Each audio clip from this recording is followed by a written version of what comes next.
You're recognized. Senator Odimero is Salamat. recognized. Salamat po, Mr. President. Mr. President, ginagalang kong mga kasama. Magandang araw mga kapodcast. Welcome muli sa ating programa. Ngayon, sobrang interesting ng pag-uusapan natin kasi ito ay tungkol sa talumpati ni Senator Risa Hontiveros. Ang daming nag-react.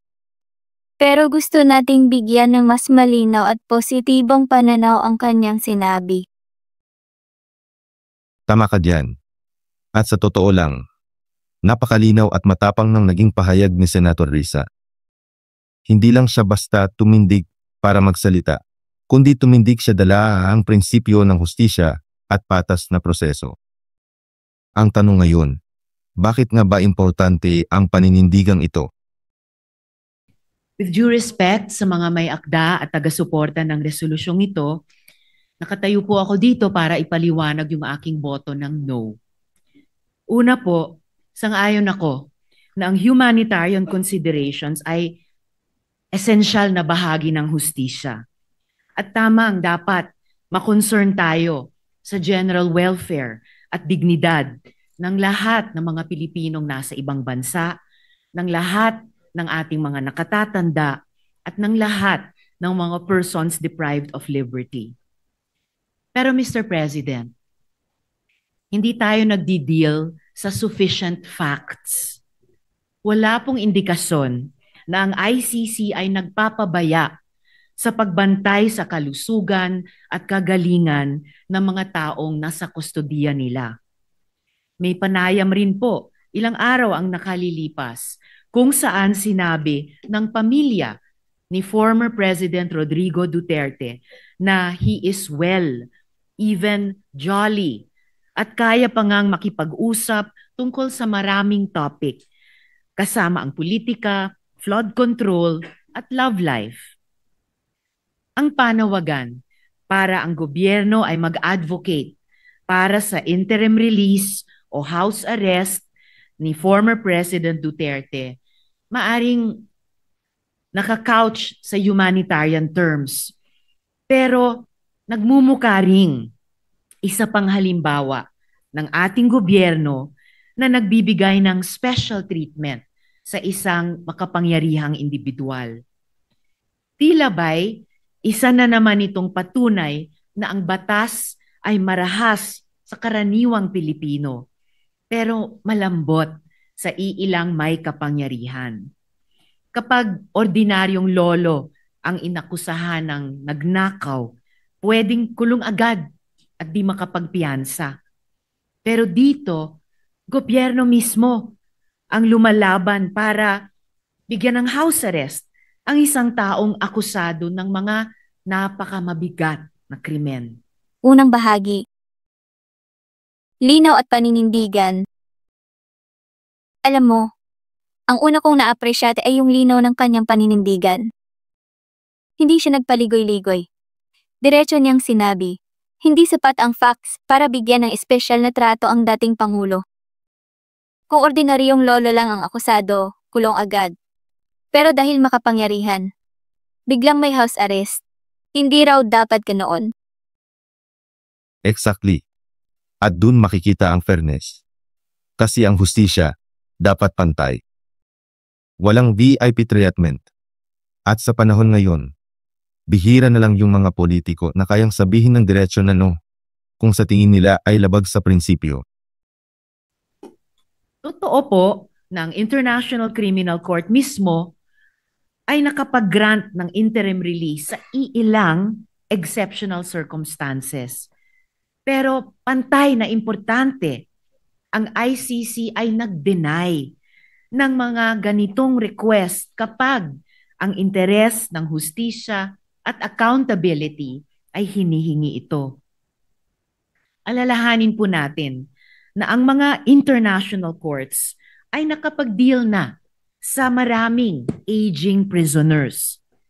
Ratko Mladic and Radovan Karadzic, both convicted for genocide and crimes against humanity, continued to serve their sentences well into old age. And in fact, Just this year, Mr. Mladic asked to be released on humanitarian grounds, claiming that he only had a few months to live. The court still denied him, ruling that his medical condition did not meet the threshold of an acute terminal illness that would justify release. Pangalawang bahagi. Balanse ng pagkatao at katarungan. Isa pa, nagustuhan ko yung pagbibigay diin niya sa balanse. Oo, dapat may malasakit tayo sa matatanda o may sakit. Pero hindi ibig sabihin nito na pwede na silang makaiwas sa pananagutan. Tama. Parang sinasabi niya na humanitarian grounds are valid. Pero hindi ito dapat maging excuse para iwasan ang hustisya. Ang totoong awa ay yung nagbibigay pa rin ng katarungan. Hindi yung lumilikha ng special treatment. Their continued detention was not seen as inhumane because their crimes were too grave, too devastating to entire communities. Totoo naman, si dating Presidente Duterte ay hindi convicted. He stands accused pa lamang. Pero kahit sa kaso ng mga accused persons, nagpakita ang ICC ng pag-iingat. Laurent Gbagbo, the former president of Cote d'Ivoire, was denied interim release precisely because the vast network of supporters he commanded, which posed a risk to victims, witnesses, and to the integrity of the proceedings. Eventually, Gbagbo was acquitted. His day in court came, and he walked free, not because of an early release or house arrest, but because of a judgment. Pangatlong bahagi. Tinig para sa mga biktima. Ang pinakanatamaan, ako, Tauba Honest, ay yung pagbibigay niya ng boses sa mga biktima ng war on drugs. Madalas kasi, statistics na lang ang naririnig natin. Pero sabi niya, hindi sila numero. Sila ay mga tunay na pamilya, mga magulang, mga anak. Oo nga, goosebumps nga ako dun. Kasi habang pinag-uusapan ang awa para sa dating Pangulo, may libo-libong pamilya na hanggang ngayon ay walang hustisya. Ang bigat ng paalala na yun. At salamat kay Senator Risa na dinala niya ang boses ng mga taong iyon sa Senado mismo. Si dating Presidente Duterte din ay pwede pang umasa sa ganoon. But the path there is through trial, not through early release or house arrest. Kung tunay ngang may sakit ang dating Pangulo, hindi ba't ang solusyon ay dalhin sila sa ospital sa The Hague, Netherlands, habang binibigyan ng angkop na tulong at suporta mula sa Philippine Embassy doon? Mga kasama, ang mga atrocities ng tinatawag na war on drugs ay hindi mga guni-guni lamang. Sila ay mga winasak na buhay ng libo-libong mga mahihirap na Pilipino. Sila ay mga hiyaw ng mga nanay at tatay na ang mga anak kailanman ay hindi na umuwi. Sila ay mga walang markang libingan at yung kultura ng impunity na hanggang ngayon nagmumulto sa ating lipunan. Hanggang sa araw na ito, yang mga pamilya ng mga biktima ay nagdedemand pa rin ng hustisya, katotohanan at accountability, habang patuloy din silang natatakot para sa kanilang mga buhay. Samantalang dito po tayo, nagsusulong ng humanitarian considerations para sa individual na mismong akusado ng mga krimen laban sa kanila at laban sa humanity. Mang-apat na bahagi.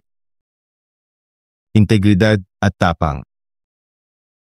At siyempre, hindi ko rin palalampasin yung tapang niya. Ang dali sana kung sumabay na lang sa panawagan at sabihing signa para sa awa. Pero pinili niyang tumindig sa mas mahirap na landas. Yes. Yan ang totoong liderato, yung kaya mong tumindig kahit unpopular. Basta tama. Integridad ang tawag dun. At sa panahon ngayon, sobrang mahalaga na may mga leader na inuuna ang prinsipyo kaysa convenience. Noong 2016, sinabi ni Presidente Duterte na wala siyang pakialam sa human rights. At kahit iutos pa ang pagpatay, walang makakaaresto sa kanya. Immune siya dahil matanda na siya pagkatapos ng termino. Sabi niya, wala silang laban. Tama ba si Presidente Duterte? Ang resolusyong ito ang magiging sagot ng Senado sa tanong na iyan. Alang-alang sa pagrespeto sa hustisya, fairness, at alaala nung ang mga buhay nila ay ninakaw at winasak. Ipagpaumanhin niyo po, Mr. President at mga kasama, hindi ko po in good conscience masuportahan ang resolusyong ito. Bumoboto po ako ng no. Salamat po, Mr. President. Huling pagninilay. So, kung isumarize natin, 3 bagay ang pinakita ni Senator Risa: tapang, malasakit sa biktima, at integridad. At para sa akin, yun ang klase ng liderato na dapat nating tularan at pahalagahan. Agree. At mga kapodcast, gusto naming marinig ang opinyon ninyo. Sang-ayon ba kayo sa sinabi ni Senator Risa? O may iba kayong pananaw? Share ninyo sa comments at pag-usapan natin. Yan muna ang ating diskusyon ngayong araw. Maraming salamat sa pakikinig. At huwag kalimutang i-follow ang aming podcast para sa mas marami pang makabuluhang usapan. Hanggang sa muli. This is Pilipinas Prime.